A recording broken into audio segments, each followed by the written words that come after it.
Well, thank you so much for taking the time to chat with me this morning. Oh, no Um, problem. My pleasure. where did the inspiration come from? Where did the germ of this creativity started? I mean, did you like at 5 years old, 10 years old, like, oh yeah, this is what I want to do? Give us an idea of in the beginning.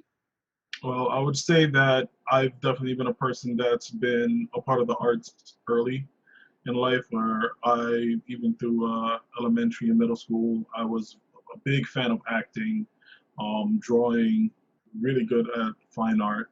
And I've always wanted to be in front of the camera as an actor.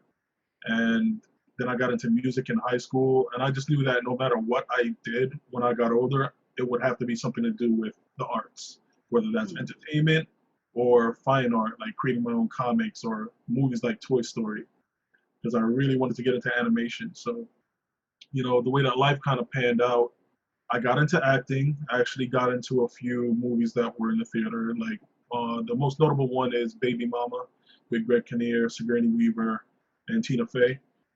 I had a small role in their first movie where I actually had a lines in, which was very, very. It was a really great experience for me. It actually, I was filming during my birthday, so it was dope.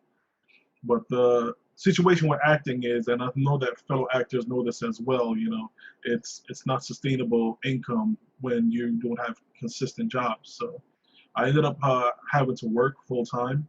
I was an IT technician before that, and I actually got with this company called Ari, who I thought was looking for an IT technician, but it turned out that they're the company that makes the big cinema cameras that are used to film movies and TV shows that we watch today. So my supervisor, he went out on a limb and hired me, even though I had no experience before regarding cameras and everything. And that's kind of where I learned a lot of the behind the scenes stuff when it comes to film cameras and everything. And I really got to enjoy being behind the camera as much as I enjoyed being in front of the camera. Mm. Wonderful. From that point on, when did you get your first opportunity to do what you wanted to do as Dante? I would say it would have to be, well, I was with Ari for 4 years, and the only reason why I left Ari was because they moved to New Jersey, and I'm natively from the Bronx, so it was quite a travel. But after that, I was like, you know what? Let me try doing freelance and just seeing where it goes. Now that I'm actually, I have the free time, not having a actual job to tend to, and having the knowledge that I had, I was like, you know what? It's worth it. So I actually started out on Craigslist looking at different jobs and gigs for people who are looking for entry level videographers, and I got to meet one of a popular DJ in my neighborhood. His name is DJ Maddow, and he is very tied in with a lot of the artists in the reggae and Jamaican community. Nice. So he kind of bridged that gap for me. I started off doing like party videos with him, promo videos for him, and a lot of the people that follow him loved his style, like loved the videos that I created. So I ended up getting tied into through him, the Jamaican artist Ding Dong and Jamaican comedian Chabas of Chabas.tv. And it's like working with them was like, yes, this is the path that I want to go to. Like I'm there helping them bring their vision to life, but at the same time, I'm inspiring their vision by adding my creativity to it and creating content that people well, I like to say that my work inspires emotion. So it's stuff that people enjoy watching over and over again. And I think that was kind of like my first real experience where I'm like, I could see myself doing this for the rest of my life. Well, from what I saw on your social media platforms and what you've done, you blended so many different things. You've blended your acting and you've got your animation and you've got your music part of it, right? Which you also perform. You're a rapper as well. So Right. you're doing all these multitasking things. Out of Mhm. all the things you're doing, I mean, obviously as an artist, you love all of them. What do you think brings you the most satisfaction? I would say definitely acting in front of the camera. But I'm pretty sure you might have seen that I've shot a web series where I'm also acting in the web series as well. So I noticed that a lot of people that wanted to get into acting, they were creating their own content. And it was through creating that web series where I was like, you know what? I don't really even mind being in front of the camera so much. I just want to see my idea come to life.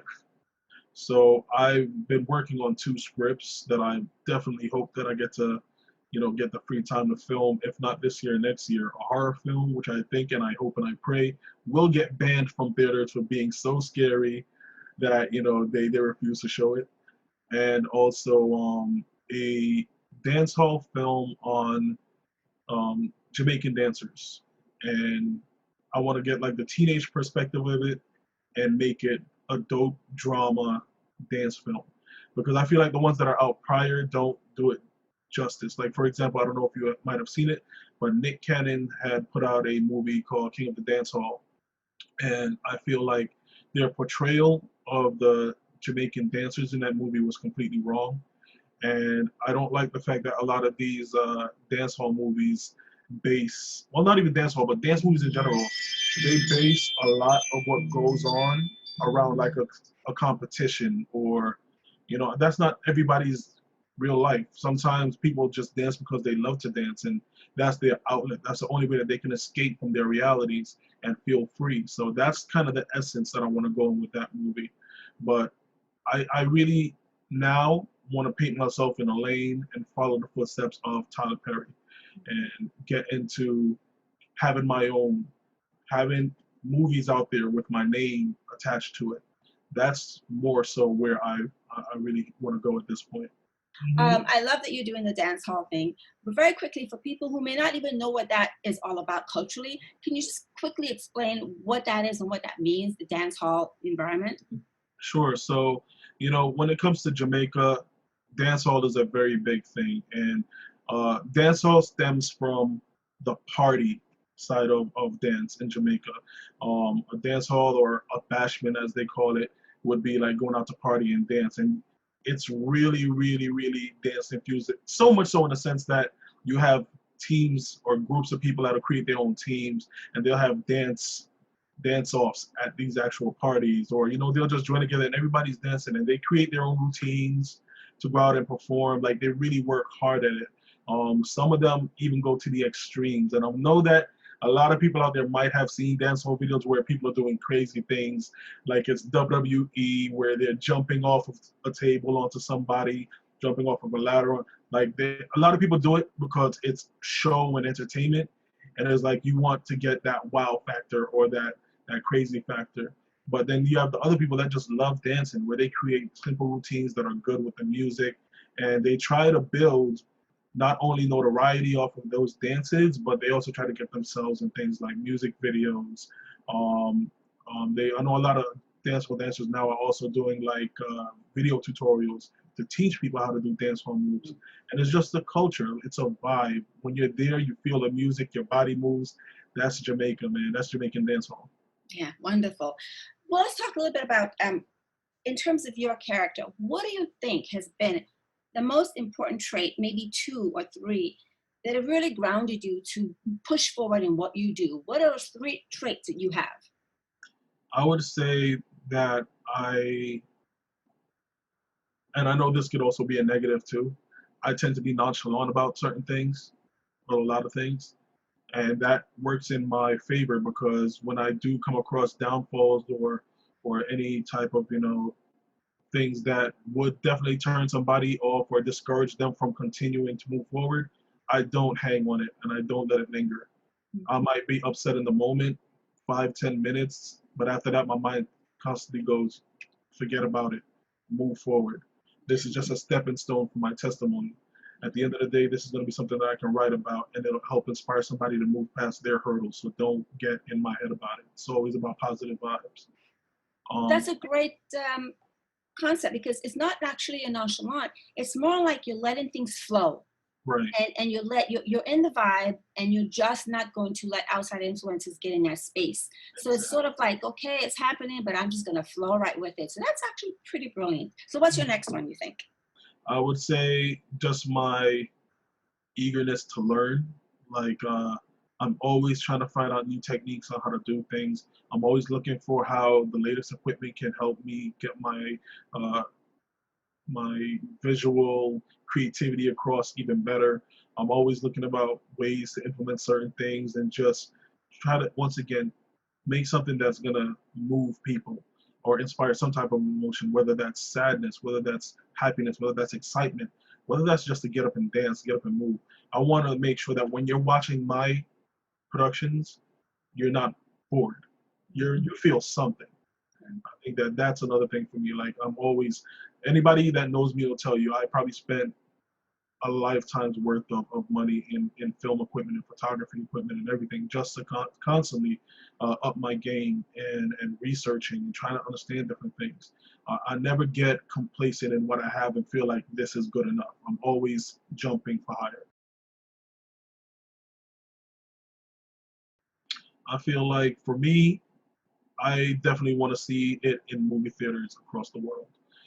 That is the end goal for me, for it to be something where I'm releasing videos like Quentin Tarantino, movies that are being highly acclaimed, winning, number ones, winning uh, different types of awards. That for me is what I'm looking to do. And also not only that, because of course the acclaim is great, but I also want to be in a position to where I can help my community and help other young aspiring creatives to do the same thing, and also be in a position to hire people. Um, a lot of people don't know through seeing my account on social media, but I'm also a teacher. I teach high school students. So I teach film in high school and I teach music production. And there's a lot of students or young adults out there that don't understand that this is a career that you can really make a life out of, and there's many different pathways. You don't just have to follow the generic things that you see in your neighborhood. For example, there's girls out there and guys out there that want to be makeup artists. You don't have to do the general beauty stuff. There's makeup artists that work in film that do a lot of things outside of just general makeup. They do special effects, blood and gore. They do things like X-Men, where you can create aliens or anything. Like, makeup artistry can go so far rather than just the generic stuff that we normally see in our hood. And these are greatly paid jobs. So I just want to build that empire to where I can not only help others while helping myself. I would say definitely the guidelines for most things when it comes to creatives is, of course, start off for free, build up your portfolio. And a great place to do that is Craigslist. Like, a lot of people don't think to check Craigslist, but a lot of good things are on Craigslist disguised. I'm gonna give you an example. I remember when I first started out filming, like I said, I linked up with DJ Maddo, but after that, I still went to Craigslist to look for stuff. And I remember there were a few posts that were looking for a videographer, and it was like, high exposure. And that's something that a lot of videographers come to know. This is an unpaid job and it's really not going to benefit you. But that's if you're established. If you're just getting started, do it, because I answered those type of requests twice. And the first one was me actually doing celebrity interviews in WBLS. Wow. And you would never know from the post that it's a celebrity oriented thing, but that's what it was. Second time I answered that same type of messaging, which was a couple years later, was me doing celebrity interviews at Sirius Radio. So did that, and I managed to do it so long there that I built relationships with different people and ended up working with these people outside of Sirius Radio. One of the most notable people that I've worked with through that is DJ Sus One from Power 105. Me and him have definitely built up a great relationship to now. I'm one of his go-tos when it comes to anything that he needs to get filmed or anything that he needs to get edited. So don't slack on these high exposure posts. Definitely take them, build your portfolio, because it's only going to help you grow. Yeah, that's fantastic. And work ethic, talk about that, because you just mentioned about building relationships, which is so important. And what about having a strong work ethic? What would you say about that? I would say no matter what you're getting paid, whether it's nothing or if you're getting paid a lot, put your best foot forward. Remember, what you put out there is representative of your brand. And once you get into any type of creative business, you are a brand. So definitely make sure that you are putting your best work forward, and make sure that you are efficient. When it comes to film, editing, that type of stuff, people want their stuff with great, fast turnaround times. I always try to over deliver. So when I do a video job, I will say, about a week or two before you get your video. But realistically speaking, I'm trying to turn your video out in maybe 2-3 days max. And clients always love that. And I did for my birthday on May 24th, I did a live stream with some of the celebrities that I've worked with, like Ding Dong, Tahiri Jose, and a few other people. And that was one of the most consistent things that they said about me, that I always delivered work quickly. And I'm telling you, you have no idea how much people appreciate that. And another very important thing, customer support. Always keep your clients in the know. Do not leave them in the dark. Keep them updated. Even if it's something small to you, them just hearing you working on their stuff will put their mind at ease and they'll appreciate it. I'd say that those are maybe the two biggest things that you should really take into account when it comes to this industry. Great advice, definitely. Everything you've done to date, and of course you will be doing more things in the future. What do you think you've learned about yourself at this point? I've learned that I need to stop spending money. Oh yeah, hello. Finally made the purchase on my dream camera, which is a lot of videographers' dream camera. I finally got a red camera, and that to me has been one of my biggest goals for the past few years.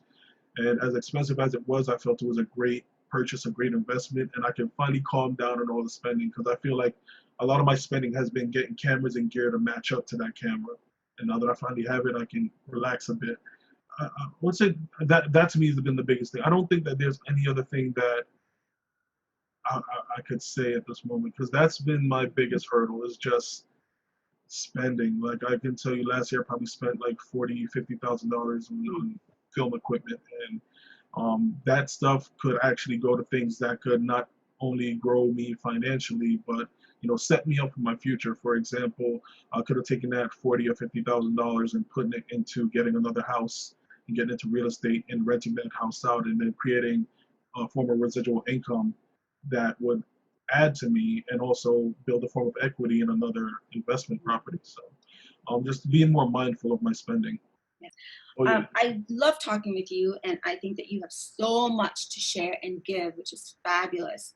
Mhm. If there is a point in time in your life when you can sit back and reflect on what Dante has done, what would be the one thing you'd want people to remember you by?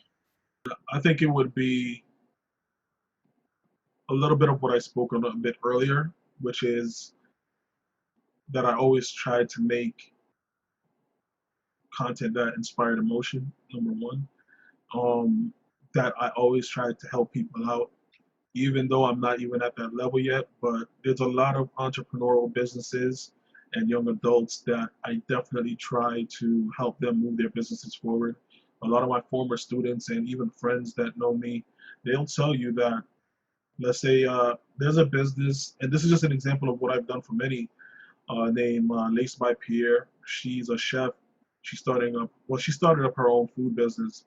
And what I did is no charge, shot a commercial for her.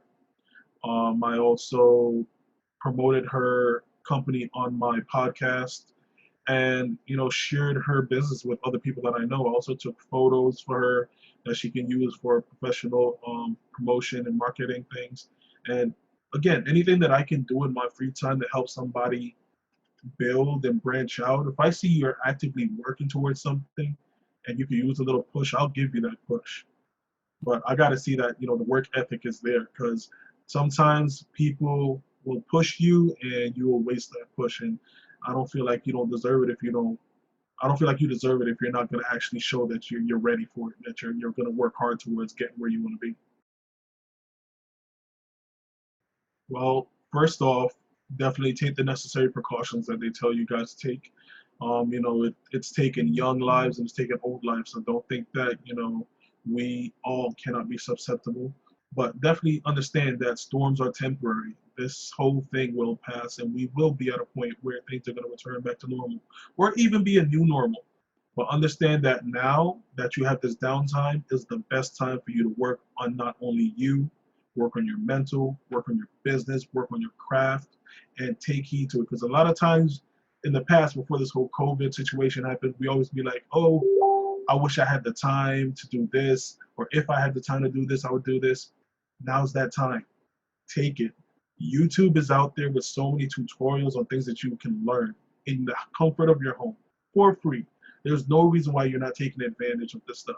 I've seen a lot of new people take advantage, learning how to do their own nails because nails salons have been closed, how to do their own hair. And these are skills that you are now learning that you can use for yourself and also towards other people to make some money. So definitely take the time and utilize it wisely. Remember, you're only going to get out of life as much as you put into it.